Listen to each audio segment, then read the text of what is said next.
Olá, aluno, tudo bem? Nessa videoaula de mecânica dos sólidos, eu vou apresentar para você os conceitos fundamentais para que você seja capaz de entender os tópicos seguintes da nossa disciplina, tá? Então, na aula de hoje, vai ser uma aula um pouco mais extensa, mas ela é uma aula central para que você consiga entender de maneira ampla e precisa todos os conceitos que a gente vai tratar ao longo do semestre, tá certo? Então, eu vou fazer uma aula um pouco mais extensa, eu vou falar mais devagar para que vocês entendam todos os conceitos, tá? Uma coisa que acontece quando a gente trata a mecânica dos sólidos é que muitas pessoas abordam isso de maneira direta, já começa a fazer os cálculos, sem entender os motivos que nos levam a modelar as estruturas da forma que eu vou apresentar hoje, tá? Então, o objetivo principal é apresentar esses conceitos para que você seja capaz de resolver os problemas a partir de uma visão mais detalhada da disciplina, tá certo? Então vamos começar isso daí.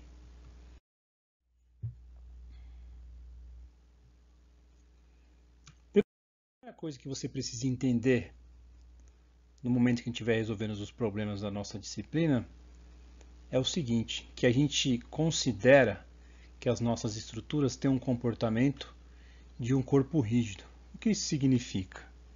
Significa que não ocorrem deformações no corpo que permanecem na mesma posição, que é a posição inicial, antes e após o carregamento. Tá? Então, eu tenho uma estrutura, de maneira genérica representada por essa figura, ela apresenta uma posição inicial, eu submeto essa estrutura a diversos carregamentos, e a posição final dessa estrutura coincide com a posição inicial, tá? Ela não se deforma. Tá certo?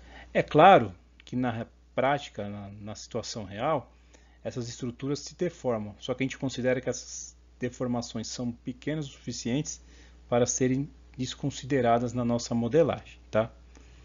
Um outro extremo da abordagem aqui da mecânica dos sólidos é a parte da mecânica dos sólidos deformáveis, tá? Que não é o escopo do nosso curso.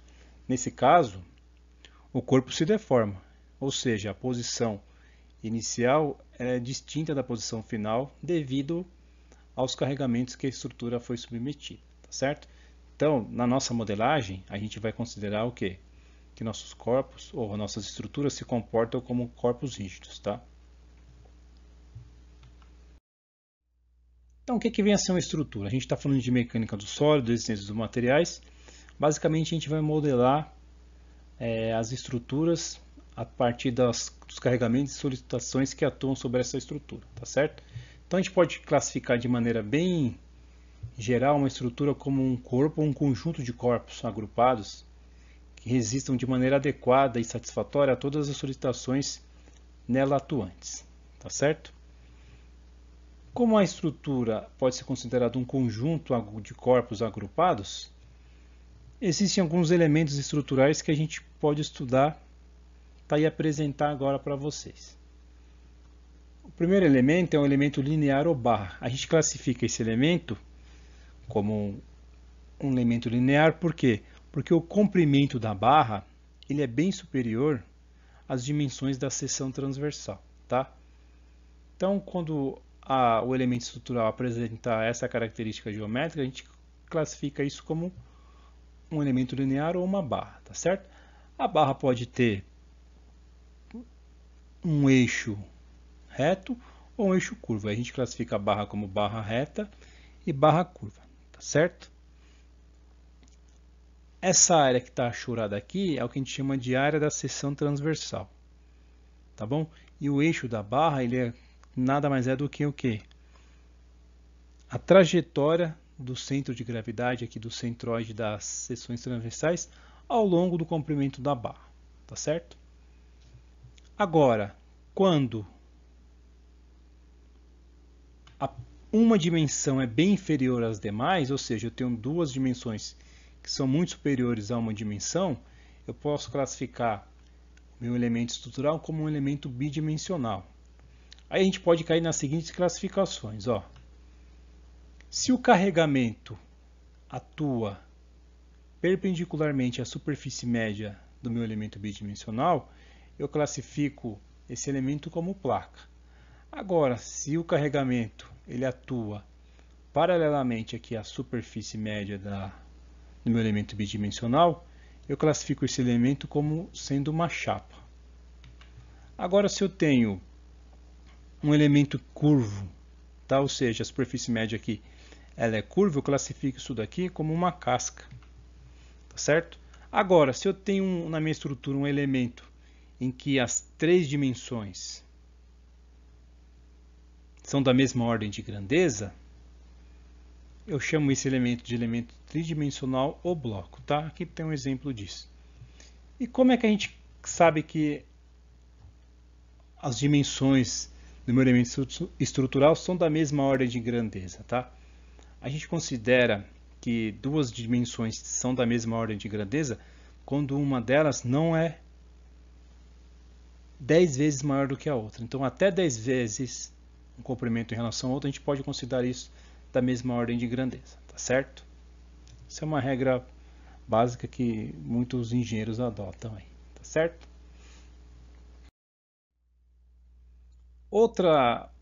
Outra questão da nossa modelagem aqui, uma outra hipótese que a gente vai assumir em todos os nossos problemas, pelo menos a princípio, tá? Nós estamos trabalhando com estruturas planas. O que significa isso? Todos os carregamentos que a nossa estrutura está sujeita, eles estão contidos no mesmo plano, tá? E o que isso implica no estudo dessa estrutura? Significa o quê? Que apenas movimentos do corpo rígido contidos nesse plano são permitidos, ou seja, eu posso ter uma translação na direção longitudinal, eu posso ter uma translação na direção transversal, que é aqui na vertical, tá certo? E eu posso ter a rotação dessa estrutura em torno do eixo Z. Ou seja, ó, se essa estrutura apresentar uma rotação em torno do eixo X, ela já não é mais uma estrutura plana, tá? Porque o movimento de corpo rígido dela não está mais contido no plano. O mesmo se aplica ao movimento de translação, ou melhor dizendo, movimento de rotação em torno do eixo Y, tá? Nesse caso, a estrutura vai sair do plano também, tá? Então, a princípio, em todos os nossos problemas, a gente considera, tá, que as estruturas são planas. Quando a gente for estudar a questão de torção de eixos, aí essa hipótese já não é mais válida, tá certo? Uma outra coisa que é bom deixar claro é o seguinte: imagina em todo exercício que eu for trabalhar, independentemente aqui da seção transversal da minha viga, da minha estrutura, eu tenho que fazer esse desenho aqui. Então é muito mais fácil a gente trabalhar com uma representação simplificada do elemento da nossa estrutura, tá? E geralmente a gente representa uma barra pelo seu eixo aqui, tá? Então esses desenhos são equivalentes. O que acontece é que aqui eu tenho uma representação simplificada que facilita na hora de construir os nossos modelos, tá certo? Então toda vez que a gente estiver calculando uma estrutura e você vê essa linha, tá? Você tem que entender que ela está representando o eixo de uma barra, tá? Que pode ter esse formato aqui que está apresentado.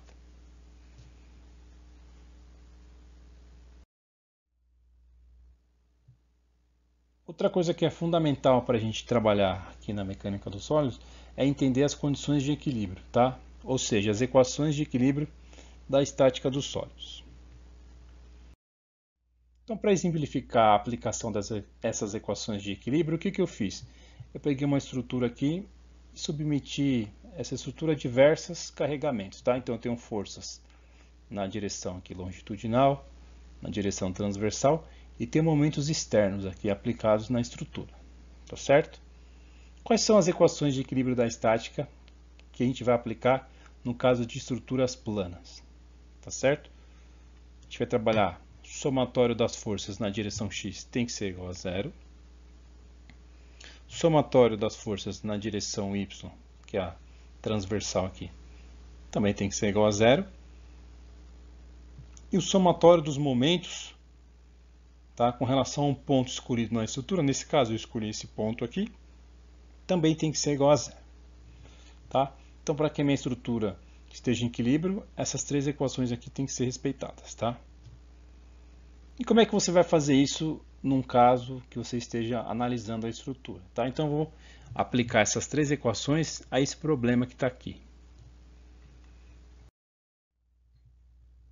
Você vai aplicar cada uma dessas condições de maneira separado. Então vamos começar aqui, ó, somatório das forças na direção x, ou seja, na direção aqui longitudinal.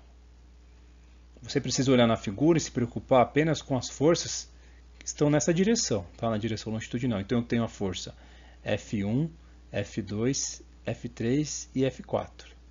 No momento de equacionar essas forças, você tem que ficar atento com os sentidos de aplicação dessas forças, tá? Considerando como positivo o sentido apontado aqui no meu sistema de referência, eu posso aplicar a equação aqui do equilíbrio na direção longitudinal da seguinte forma: F1 menos F2 mais F3 menos F4 é igual a zero. Preste atenção aqui que você vai entender a questão dos sinais. F2 está com sinal negativo porque olha o sentido dessa força. Ele é oposto ao sentido positivo adotado na minha referência aqui, tá? O mesmo acontece com a força F4. O sentido é oposto a esse sentido do eixo x. Já F1 e F3 têm um sentido que coincide com esse sentido positivo. Então F1 e F3 estão com sinais positivos aqui, tá certo? Eu posso reescrever essa equação da seguinte forma e interpretá-la da seguinte maneira, ó. Somatório das forças, ou melhor dizendo, a força resultante da esquerda para a direita é igual à força resultante da direita para a esquerda. Tá? Ou seja, a minha estrutura está em equilíbrio porque o somatório das forças que atuam aqui da esquerda para a direita é igual ao somatório das forças que atuam no sentido da direita para a esquerda. Tá? Se eu fizer o mesmo equacionamento agora para a direção transversal, que é a direção y aqui, eu adoto também como sentido positivo o sentido apresentado aqui na figura. Lembrando que essa escolha é arbitrária, você que vai definir. O que acontece é que você precisa manter uma coerência, tá? De acordo com o seu sistema de referência. Então, baseando-se nessa orientação positiva, eu tenho aqui que a força P1 é positiva e a força P4 também. Ó. Então ficou P1 menos P2 menos P3 mais P4 é igual a zero. Condição de equilíbrio na direção y, tá certo? Menos P2, porque P2 e P3, ó, que estão com sinais negativos, eles estão com sentido oposto ao apresentado aqui no nosso sistema de referência, tá certo? E aqui eu posso interpretar da mesma forma, ó, a resultante das forças atuando de baixo para cima é igual a resultante das forças atuando de cima para baixo, tá? Para que a minha estrutura permaneça em equilíbrio nessa direção. Quando a gente trata de corpos extensos, diferentemente de partículas que a gente viu nas primeiras aulas, eu preciso de mais uma condição de equilíbrio aqui para que a estrutura realmente permaneça em equilíbrio, tá? E qual é essa condição? É o somatório dos momentos. Então, o somatório dos momentos com relação a qualquer ponto aqui da estrutura tem que ser igual a zero. Eu escolhi esse ponto que eu chamei aqui de ponto zero, tá? Para servir como referência e começar a fazer a aplicação dessas equações de equilíbrio, tá certo? Então a minha referência é esse ponto. Agora eu preciso adotar um sentido positivo para esses momentos. Tá? Eu adoto como sentido positivo o sentido anti-horário. Mais uma vez, isso aqui é uma convenção que eu adoto, tá? Se você quiser adotar como sentido positivo o sentido horário, você pode fazer isso mantendo a coerência na hora que você fizer a análise aqui, tá?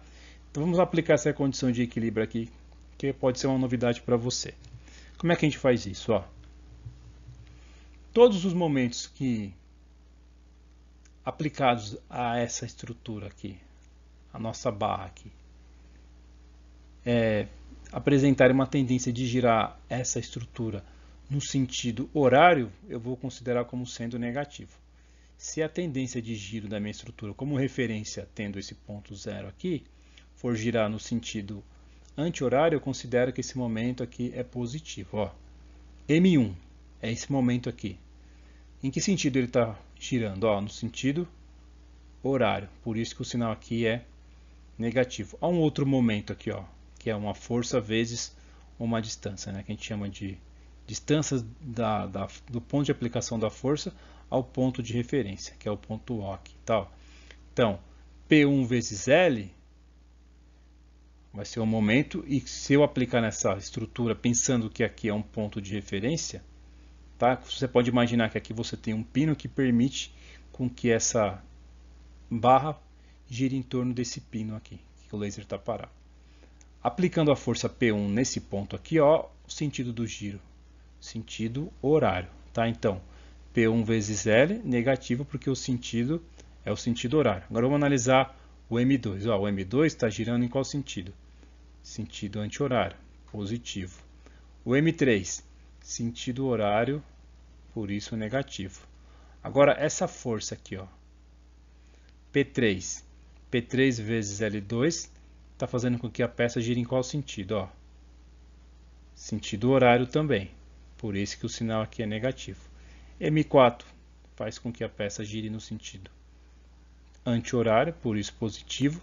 E a força P4, a mesma coisa, ó, referência ao ponto O, ela vai aplicada aqui, a tendência é que a peça gire em qual sentido? Ó? Sentido anti-horário, por isso que aqui é positivo. E a distância que separa P4 do ponto de referência aqui é a distância L3 mais L2, que é o que aparece aqui, tá certo? Aí você pode me perguntar, por que eu não calculei o momento devido à força P2? É que no caso que a minha referência está nesse ponto, a distância do ponto de aplicação da força e o ponto de referência é zero, tá? Então o braço dessa força é nulo, então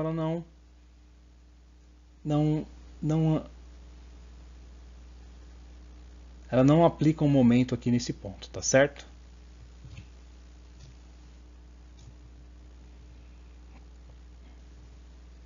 Aqui eu posso fazer a mesma análise que a gente fez desse caso. O somatório dos momentos que no sentido anti-horário tem que ser igual a resultante dos momentos no sentido anti-horário, tá? E vice-versa. É o que está apresentado aqui.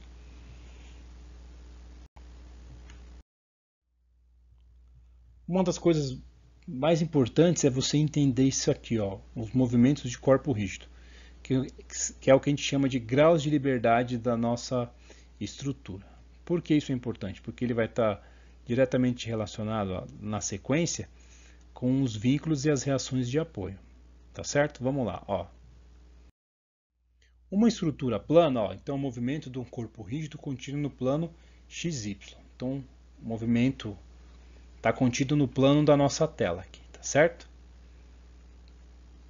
Num plano, quais são os tipos de movimento que um corpo rígido pode apresentar? A gente pode ter uma translação na direção longitudinal, que eu vou representar dessa forma. Ó. Eu posso ter uma translação na direção longitudinal, aqui da esquerda para a direita, ou seja, eu posso movimentar a minha barra da esquerda para a direita. Esse U aqui representa esse deslocamento, tá certo? E eu também posso movimentar a minha barra da direita para a esquerda, tá? E o U aqui também representa esse deslocamento. Então, translação na direção longitudinal, da esquerda para a direita e da direita para a esquerda, tá? Esse é um movimento de corpo rígido possível aqui no plano. Outro tipo de movimento de corpo rígido possível no plano XY é a translação na direção vertical. Aqui, tá? Eu posso ter uma translação vertical de cima para baixo, que está representado por esse V aqui, e de baixo para cima. Tá? São os movimentos possíveis. Então ela pode, na direção vertical, descer ou subir. São os graus de liberdade. E um outro grau de liberdade possível aqui para a nossa estrutura ou por elemento estrutural é a rotação em torno do eixo Z. Pode ser uma rotação no sentido horário ou uma rotação no sentido anti-horário. Você pode estar se perguntando que são definições um pouco óbvias, né? Mas elas são importantes por quê? Porque quando a gente estiver trabalhando agora com a questão de vinculação, o que isso significa? A vinculação nada mais é do que uma restrição dos graus de liberdade do corpo rígido, tá? Contidos no plano. Uma vez que existe uma vinculação que restringe um desses graus de liberdade, aparece o que a gente chama aqui de reações de apoio, que é o que a gente vai estudar agora, tá? Basicamente, a gente classifica esses vínculos aí em 3 tipos, tá? O primeiro tipo a gente chama de apoio móvel. Ele é representado por esse símbolo aqui, tá? Perceba que existe um espaçamento entre essa superfície e a superfície aqui de cima, tá? Isso indica pra gente que é possível a translação na direção aqui horizontal, tá certo? No apoio móvel, como é que a gente vai interpretar isso? Você imagina que você fez um corte na sua barra aqui bem próximo ao apoio móvel. E a gente analisa da seguinte forma, ó. Esse tipo de apoio ele restringe apenas 1 grau de liberdade da minha estrutura, que é o quê? A translação na direção vertical. Quando ele restringe esse grau de liberdade, aparece o quê? Uma reação devido a esse apoio, tá? Que a gente chama aqui de V, porque está na vertical, e A, porque esse aqui é o ponto A da minha estrutura. Então, isso tem que ficar claro. O apoio móvel ele é um tipo de vínculo que restringe 1 grau de liberdade, por isso a gente vai ter uma reação a ser determinada, tá? Nesse caso aqui, uma translação vertical é impedida, então a minha reação é uma reação na vertical, tá certo? Então, existe o impedimento de 1 grau de liberdade aqui. Já no apoio fixo, perceba que o símbolo agora mudou, ó, não existe mais um espaçamento aqui entre as partes, tá? Isso significa o quê? Que agora esse tipo de apoio vai restringir 2 graus de liberdade do meu corpo, aqui do corpo rígido, que são quais? A translação na direção vertical e a translação na direção horizontal. Uma vez que ele restringe 2 graus de liberdade, a nossa estrutura vai estar submetida agora a 2 reações devido a esse apoio. Então, uma reação na horizontal e uma reação na vertical. Por isso que a gente chama de HA, porque está na horizontal, e VA, porque está na vertical. A, porque é o ponto onde está o apoio aqui. Tá certo? Então, no caso de apoio fixo, eu vou ter 2 reações, tá? Uma que é uma força longitudinal, outra que é uma força transversal. Por quê? Porque houve aqui o impedimento da translação na horizontal e da translação na vertical. 2 graus de liberdade foram restritos, então eu vou ter 2 reações de apoio, tá? E essas reações de apoio são as incógnitas do nosso problema. E por último aqui, o último tipo de vínculo que a gente vai estudar é o engastamento fixo. Ele é representado por essa simbologia aqui indicada na figura, tá certo? A mesma ideia, você imagina um corte aqui bem próximo do engastamento. Nesse caso, ele restringe 3 graus de liberdade. Ó. Ele restringe a translação na vertical, a translação na horizontal e o que? Restringe um momento, o giro aqui, né? A translação, ou melhor dizendo, a rotação em torno do eixo Z. Tá? Então a rotação é impedida, a translação vertical é impedida e a translação horizontal também é impedida, tá? Nesse caso eu tenho 3 reações devido a esse apoio, tá? E 3 incógnitas a se determinar. É claro que essas reações vão estar diretamente relacionadas com os carregamentos aqui, tá? Você pode ter um apoio desse tipo aqui engastado, se você não tiver nenhuma solicitação na direção longitudinal aqui, na direção X, você não vai ter nenhuma reação horizontal, tá certo? A reação vai ser o quê? Como o próprio nome diz, a reação devido aos carregamentos que a sua estrutura está sujeita, tá certo? Então vamos continuar aqui, ó. Agora a gente vai estudar a questão das condições de carregamento dessas estruturas. Nesse caso, a gente considera que o carregamento é concentrado ou distribuído, tá? Então, as forças atuantes são forças concentradas ou forças distribuídas. Vamos entender o que é cada uma dessas coisas aí. A gente considera um carregamento como sendo concentrado quando ele é aplicado em um ponto da sua estrutura, tá? Ou numa área bem pequena comparada ao tamanho da estrutura, tá certo? Então a gente chama isso de forças pontuais, forças concentradas, tá certo? E um outro tipo de carregamento que a gente vai ver na sequência é o carregamento distribuído, tá certo? Então eu posso ter uma força concentrada na direção transversal, na vertical aqui, na direção longitudinal. Eu posso até ter um momento externo, aqui um momento fletor externo, como um carregamento concentrado. Nesse tipo de carregamento, a gente consegue aplicar as condições de equilíbrio da estática, somatório das forças na direção longitudinal, transversal e dos momentos, sendo igual a zero, tá? E a gente consegue chegar num conjunto de equações e determinar as reações dos apoios. A situação muda um pouco de figura quando o carregamento é distribuído. Nesse caso, ó, a força, o carregamento, ele é distribuído ao longo de toda a estrutura. E quando a gente tem um tipo de carregamento dessa forma, fica inviável você aplicar as condições de equilíbrio para cada um dos pontos da sua estrutura. Por quê? Porque aqui você tem infinitos pontos, e em cada um desses pontos existe um carregamento. Então eu vou trabalhar com infinitas equações? Aí não dá certo, ninguém consegue calcular. Então, toda vez que você tiver um carregamento distribuído, a gente vai aplicar uma técnica para converter esse carregamento aqui em um carregamento concentrado. Então, o nosso problema vai ser o quê?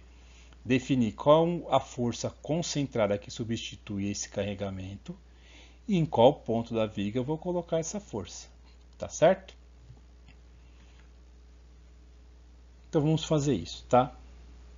Nesse exemplo aqui que está apresentado, o carregamento ele é variável, tá? Ou seja, você percebe pelo perfil aqui, ó, que em cada ponto da viga ele tem um valor, tá certo? Ele varia ao longo do comprimento da barra.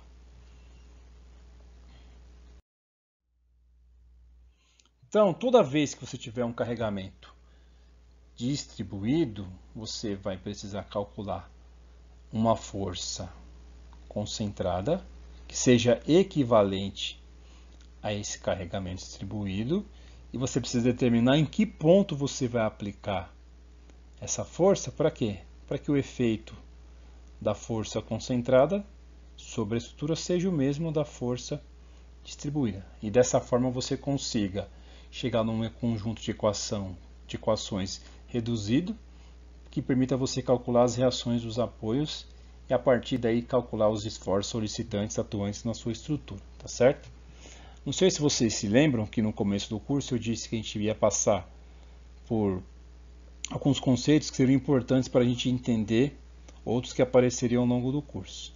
Um desses conceitos que a gente estudou foi o de centroide de uma área, tá? Então vocês vão ver aqui que esse conceito vai aparecer, tá? Espero que você consiga identificar.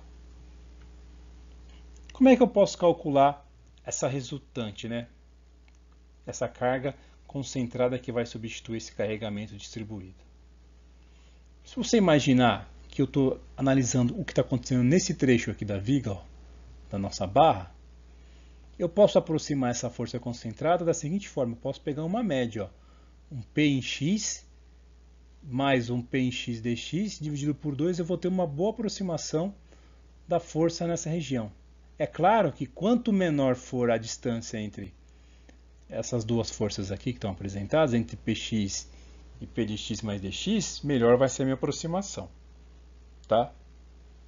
Então, para eu calcular o valor dessa força ao longo da minha viga, eu preciso fazer o quê? Fazer uma integral do P de x, que é o carregamento no ponto x, mais o carregamento no ponto x mais um incremento dx, dividido por 2 vezes o dx, eu integro isso ao longo de toda a barra, então é de 0 até L. Mas presta atenção, eu disse anteriormente que quanto menor for essa distância aqui, melhor essa minha aproximação, então eu posso pegar no limite que o meu ΔX tende a zero, ou seja, que essa distância aqui tende a zero, tá? O que vai acontecer? Se isso aqui tende a zero, cada vez mais P de x e P de x mais dx vão ficar próximos, até que o quê? Que o P de x mais dx vai tender ao quê? Ao P de x. Então, essa equação da forma que está escrita aqui, eu posso escrever ela do jeito que está aqui na frente, ó. Tá certo? E se você enxergar essa equação aqui, você vai perceber o seguinte, que ela calcula o quê? A área sobre essa distribuição aqui, ó. Se você conhecer a função que dá essa distribuição aqui da carga, o que você está fazendo aqui é calculando uma área, tá? Sobre essa curva. E a posição da força resultante, como é que eu faço? Eu aplico aqui, ó, o momento devido à força resultante, aplicado aqui num ponto XR, que é o que eu quero determinar, é a posição da resultante, tem que ser igual ao que? O momento de cada uma das forças aplicada em cada um dos pontos aqui, tá? Então, isso aqui é um teorema da mecânica dos sólidos que a gente aplica em outras situações também, tá certo? Se eu agora pegar esse R aqui, que é o valor da resultante, e substituir por essa integral, eu posso escrever a posição da força resultante da seguinte forma, ó. Integral de 0 até L de um P de x vezes x dx, integral do P de x dx. Só que agora presta atenção aqui, ó. Se você lembrar da definição de centroide, você vai perceber que esse XR aqui, ó, corresponde ao centroide na direção x que a gente calculou nas outras aulas, tá? Isso aqui nada mais é do que a definição de centroide. Então, toda vez que você tiver uma carga distribuída, o valor da força vai ser dado pelo quê? Pela área dessa distribuição e a posição de aplicação dessa força resultante aqui, que é a força concentrada que substitui esse carregamento que aparece aqui, vai ser dado pelo centroide dessa distribuição. Quer ver que esse resultado dá certo? Eu vou resolver um exemplo de uma situação que a gente até conhece o resultado, que é quando a gente tem uma carga uniformemente distribuída, tá? Então presta atenção, nesse caso P de x é igual a P, por quê? Porque é constante, ó. Perceba pela distribuição aqui, pelo perfil da distribuição, que o valor em qualquer ponto aqui vale P, tá certo? Se você imaginar isso aqui como um retângulo, ó, cuja essa altura aqui seja P e a largura aqui, a base aqui, seja L, a área desse retângulo seria o quê? P vezes L. Tá certo? Então, olha como é que fica isso daqui.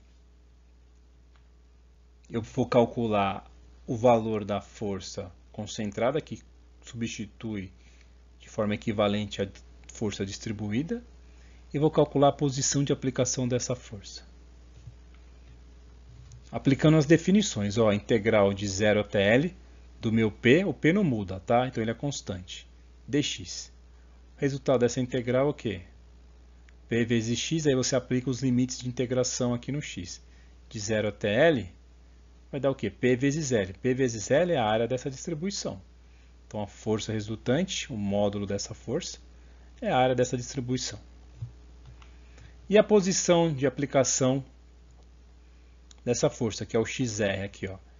Integral de 0 até L do que? Do meu P de x dx, dividido pela força resultante, que é a integral de 0 até L do P dx, que é o que está aqui, ó.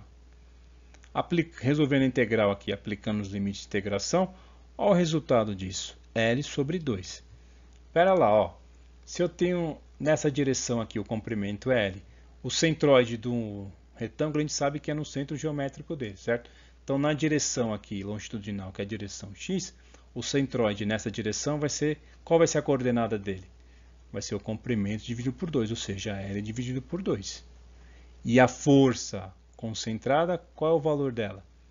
É o P vezes o L, tá?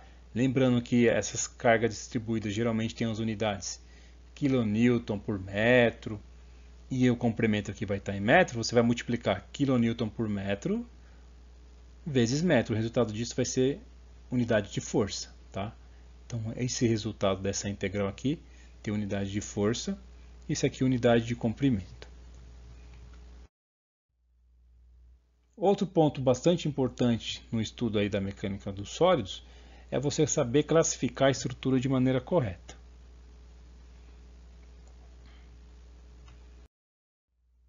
A gente classifica as estruturas em 3 tipos, ó.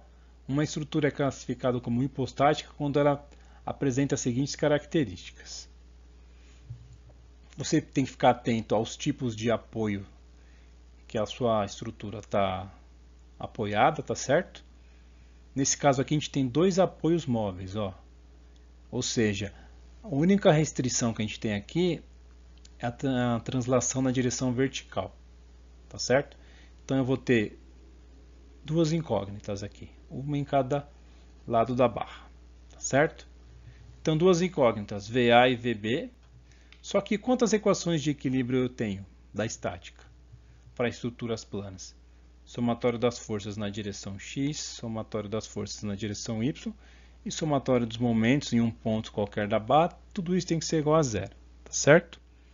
Nesse caso a gente percebe o seguinte, ó, os vínculos existentes aqui na nossa estrutura, eles não são suficientes para impedir o movimento do corpo rígido, tá certo? O que acontece? Nesse caso a gente vai ter mais equações do que incógnitas, e a gente classifica a estrutura como hipostática. Uma estrutura já é classificada agora como isostática quando ela apresenta as seguintes características. Ó. Eu analiso os tipos de apoio, então eu tenho um apoio fixo e um apoio móvel. O apoio fixo a gente sabe que ele restringe 2 graus de liberdade da estrutura. Translação na direção longitudinal e translação na direção transversal. Tá certo? Esse aqui restringe apenas 1 grau de liberdade, que é a translação na direção aqui transversal. Tá certo? Então agora eu tenho 3 incógnitas, HA, VA e VB. Tá certo? E eu tenho o que agora? 3 equações de equilíbrio. Nesse caso, o número de incógnitas e o número de equações de equilíbrio é o mesmo. E nesse caso a gente fala o seguinte, que os vínculos eles são suficientes para impedir os movimentos de corpo rígido da estrutura, tá certo? Quando o número de incógnitas, que são as reações dos apoios, for igual ao número de equações de equilíbrio, a estrutura é dita isostática. Uma outra classificação das estruturas é o que a gente chama de estrutura hiperestática. E quais são as características desse tipo de estrutura? Perceba agora que eu tenho um engastamento aqui, ele restringe 3 graus de liberdade, translação na vertical, translação na horizontal e o momento em torno de um eixo aqui no eixo Z, tá? A rotação em torno do eixo Z. E aqui eu tenho um apoio simples, ele restringe apenas o que? 1 grau de liberdade, que é essa translação na vertical. Então eu tenho 4 incógnitas e apenas 3 equações de equilíbrio, tá? Nesse caso, eu tenho mais vínculos do que equações de equilíbrio, tá certo? Nesse caso a gente chama que a estrutura é o quê? Hiperestática.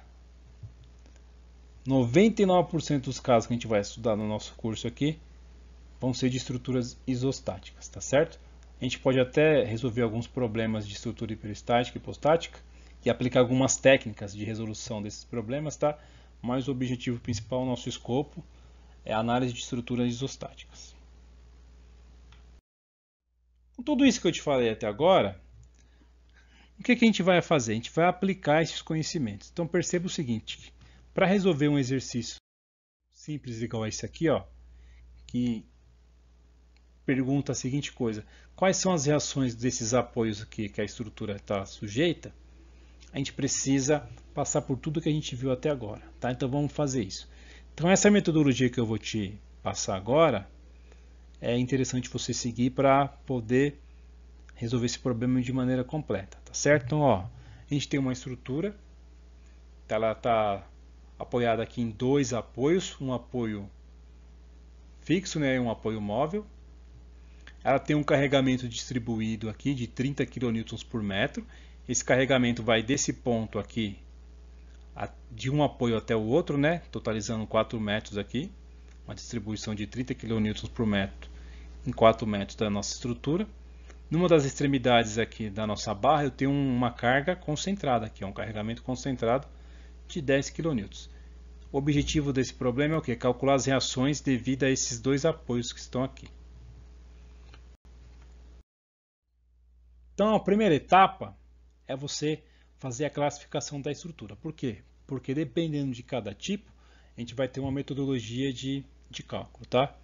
Então vamos classificar a nossa estrutura. Como é que a gente faz isso?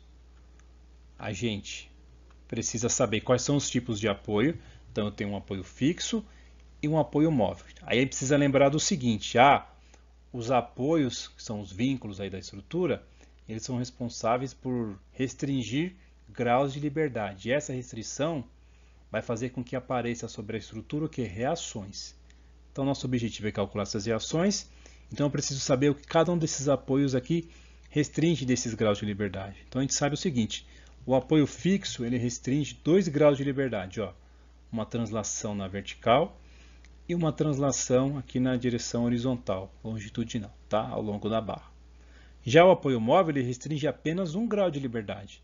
Se ele restringe só 1 grau de liberdade, eu vou ter o que aqui? Só uma reação devido a esse apoio, que é uma relação vertical. Geralmente a gente coloca nos trechos das barras as letras para poder representar essas reações. Então aqui é no ponto A, reação vertical no ponto A, reação horizontal no ponto A, reação vertical no ponto B.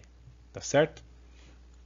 Então eu tenho aqui nesse problema, ó, 1, 2, 3 incógnitas, tá certo? E o que? 3 equações de equilíbrio. Então essa estrutura é uma estrutura isostática. Agora vamos fazer o cálculo das reações. Como é que a gente faz isso? Ó, a gente tem um problema aqui. Eu consigo aplicar as equações de equilíbrio com forças concentradas. Com forças distribuídas, com cargas distribuídas, fica inviável fazer isso. Então qual é o passo agora?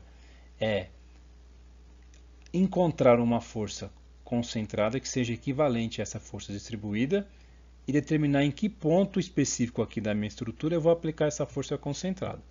Mas a gente já viu o seguinte, né? Ó, quando eu tenho uma força distribuída, o valor da força concentrada que é equivalente a essa distribuição é o que? A área dessa distribuição. Então como é que eu vou calcular essa área? Vai ser, ó, 30 kN por metro vezes o quê?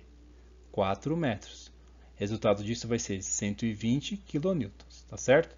Em que ponto eu vou aplicar isso? Ó, é no centroide da distribuição. Isso aqui é um retângulo. E essa base aqui mede 4 metros. O centroide dela na direção longitudinal vai ser o quê? Metade desse comprimento. Então, 2 metros. Então, essa carga distribuída de 30 kN por metro, eu substituo por uma equivalente de 120 kN aplicada a 2 metros a partir dessa extremidade da viga, que é o que está representado aqui. Uma vez que eu fiz isso, eu já consigo agora calcular essas reações aqui, ó, HA, VA e VB. Para isso eu vou adotar um sistema de referência aqui para eu falar quais são os sentidos positivos e negativos, tá? Ó, somatório das forças na direção X. Olha o que vai acontecer aqui, ó. HA é igual a zero. Por que esse HA é igual a zero? Existe algum carregamento na direção X aqui na direção longitudinal? Não existe nenhum carregamento, tá? Se não existe nenhum carregamento, essa reação aqui vai ser nula. É o que aparece aqui. Não tem nenhuma força aplicada ao longo dessa direção aqui, certo? Então, essa reação só pode ser zero. Somatório das forças na direção Y. Tem que ser igual a zero. Vamos analisar isso agora, ó. Então, eu vou ter que ir apontando para cima, sentido positivo. VA, que é uma incógnita, que eu vou ter que determinar, mais VB, que é outra incógnita, menos 120. Ué, 120 é o quê? É o 30 vezes 4. Menos 10. Então, tem essa equação. Então, aqui é o que acontece, ó. Se eu fosse utilizar só essas duas condições de equilíbrio, que é aquela que a gente usa para sistemas que existem partículas, né, com cargas pontuais ali, o que acontece? Eu teria uma equação e duas incógnitas. Eu não conseguiria resolver isso daqui. Mas ainda está faltando aplicar mais uma condição de equilíbrio aqui nas estruturas planas, tá certo? Que é o quê? Somatório dos momentos com relação a um ponto tem que ser igual a zero. E olha o ponto que eu escolhi, o ponto A. Então, minha referência é esse aqui. Então, já de cara a gente percebe o seguinte, ó. O momento dessa força VA é nulo, por quê? Porque a distância dela ao ponto de aplicação é zero. Eu não tenho um braço para essa força aplicar momento com relação a esse ponto aqui, tá certo? Então agora eu vou aplicar essa condição, mantendo aquela convenção de sinal, tá certo? Que todo o giro no sentido anti-horário eu vou considerar positivo e no sentido horário negativo. Então olha aqui, ó. A distância do ponto A até a força VB, que é a incógnita que eu preciso determinar da reação, 4 metros. Então, ó, VB vezes 4 é um momento. E aplicado nesse ponto, ele vai fazer com que minha peça tenda a girar em qual sentido? Ó? Sentido anti-horário. Por isso que ele apareceu positivo. Agora, olha outra força aqui, 10 kN, é essa força aqui. A distância do ponto de aplicação da força até o ponto A, você olha aqui embaixo, ó, 4 mais 2, 6. Então aqui, ó, 6 vezes 10, e olha o sentido do giro, ó, sentido horário, por isso que aqui é negativo. Tem mais uma força aqui, né? Que é a força concentrada agora, ó, 120 aplicado nesse ponto, que está distante do ponto de referência 2 metros. Então vai ficar 120 vezes 2. E olha o sentido do giro aqui também, ó. Sentido horário, por isso que aqui é negativo. Então a partir dessa equação aqui eu consigo determinar o valor de VB, que é igual ao quê? 75 kN. Uma vez que eu conheço esse valor, eu venho agora nessa equação aqui e consigo calcular o valor de VA. Então VA vai ser igual ao quê? 55 kN. Então VB e VA são as reações devido aos apoios, tá? Que é o que o exercício pede para a gente calcular. Depois disso, é interessante você colocar a estrutura em equilíbrio para verificar se o que você calculou está correto. Ó, como é que você faz isso? Eu coloco os valores das forças aqui nos pontos, que são os apoios, certo? Agora eu desapareço com os apoios e coloco as forças, que são as forças de reação, que estão ali. Então, se você somar as forças nas verticais aqui, ó, apontando para cima e para baixo, olha o que vai acontecer. 120, lembrando que é 30 vezes 4, 120 mais 10, 130. Isso aqui é igual ao quê? 55 mais 75, que também é 130. Se você escolher um ponto aqui e calcular os momentos, você vai ver que o somatório dos momentos no sentido horário é igual ao somatório dos momentos no sentido anti-horário. Então, a sua estrutura está em equilíbrio. Tá certo? Então, na aula de hoje, a gente aprendeu bastante conceitos que servem para a gente calcular esse tipo de problema que eu apresentei aqui, tá? Então, perceba, para calcular as reações dos apoios, você precisa saber o que significa os vínculos que a sua estrutura pode estar sujeito, o que eles impedem de graus de liberdade de movimento da sua estrutura, tá certo? Como converter forças concentradas, cargas distribuídas em cargas concentradas, tá? E depois, no final das contas, calcular as reações de apoio. Nas próximas aulas a gente vai avançar. A gente só calculou as reações de apoio. Depois a gente vai aprender a calcular o quê? Quais são os esforços solicitantes? Força normal, força cortante, momento fletor, atuantes nessa estrutura, tá? Mas isso aí é conversa para uma outra aula, tá certo? Bons estudos e até a próxima.